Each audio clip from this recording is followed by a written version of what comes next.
तो कक्षा 10 टॉपिक नाम है बहुपद, पार्ट 3।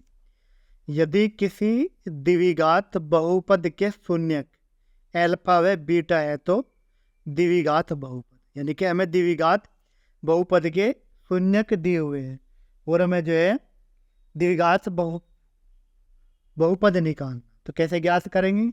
यानी कि नियतांक ले लेंगे कोई भी, एक्स स्क्वायर माइनस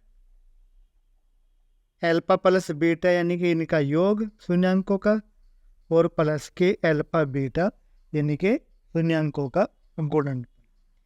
या हम इसको ऐसे भी लिख के अगर शब्दों में लिखेंगे तो के एक्स स्क्वायर माइनस शून्यांकों का योग इंटू के एक्स प्लस शून्यकों का गुणनफल, यानी कि ये हो जाएगा हमारा द्विघात बहुपद। यानी कि अगर हमें शून्य के दिए हुए अल्फा बीटा, तो यानी कि द्विघात बहुपद होगा के X square minus alpha plus beta into x plus K alpha beta. के नॉन जीरो नंबर है यानी कि जीरो नहीं। अगला, यदि किसी त्रिघात बहुपद के शून्यक अल्फा बीटा गामा है तो त्रिघात बहुपद को कैसे लिखेंगे?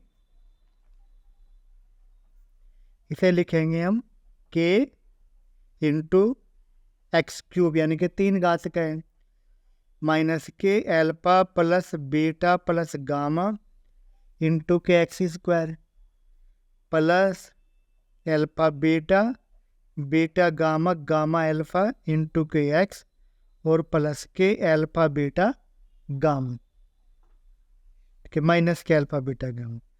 इस तरह से लिखेंगे, यानी कि माइनस प्लस और फिर माइनस, यही क्रम चलता है। यानी कि अगर इसको शब्दों में लिखे तो alpha plus beta plus gamma क्या है? मूलों का योग। यानी कि हम इसको लिखेंगे के into x cube minus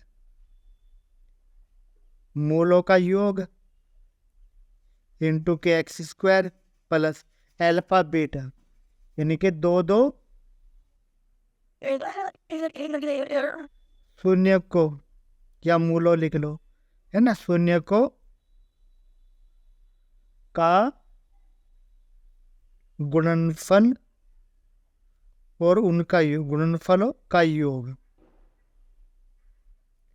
into K X और माइनस अल्फा बीटा गामा यानी कि मूलों का गुणनफल, यानी कि ये हो जाएगा हमारा ये, यानी कि के into x cube minus alpha plus beta plus gamma यानी कि जीरो सम ऑफ जीरो यानी कि शून्यकों का योगफल into x square plus alpha beta gamma plus gamma alpha into x, यानी कि दो दो शून्य लेकर उनके गुणनफल का योग और माइनस अल्फा बीटा गामा यानी कि शून्यकों का गुणनफल। अगला क्वेश्चन है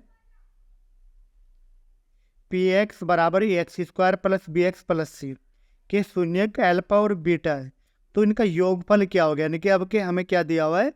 अब के हमें द्विघात बहुपद दिया हुआ है और शून्यकों का योग निकालना, तो योग होगा अल्फा प्लस बीटा यानी कि माइनस बी अपॉन के, यानी कि बी है हमारा एक्स का गुणांक और ए है हमारा एक्स स्क्वायर का गुणांक, यानी कि ए किसका गुणांक है? एक्स स्क्वायर का। अगर यहाँ पे निकालेंगे मूलों का गुणनफल तो क्या हो जाएगा? अल्फा बीटा, यानी कि सी अपॉन के, सी हमारा क्या है? अचर पद, और अपॉन ए एक्स स्क्वायर का गुणांक, यानी कि ये हो जाएगा हमारा द्विघात। इस तरह से हम द्विघात बहुपद के योग और गुणनफल निकालें।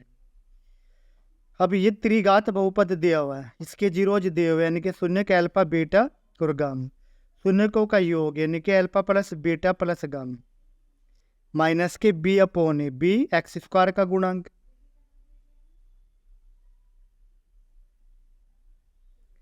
और ए जो है एक्स की पावर 3 का गुणांक। एक बार में दो दो शून्य के लेकर उनके गुणनफल का योग, यानी कि एक बार में दो दो शून्य के लेकर, यानी कि दो दो alpha beta plus beta gamma, यानी कि माइनस, यानी कि ये हो जाएगा प्लस सी अपॉन के ई। सी क्या है? एक्स का गुणांक, और ए जो है एक्स की पावर 3 का गुणांक। शून्यकों का गुणनफल यानी कि अल्फा बीटा गामा, इनका जो गुणनफल होगा माइनस प्लस यानी कि माइनस डी अपॉन के ई, और डी क्या है? अचर पद, और ए है एक्स क्यूब का गुणांक। यानी कि इस तरह से हम द्विघात और त्रिघात के योग, जीरोज का योग और गुणनफल ज्ञात कर सकते हैं।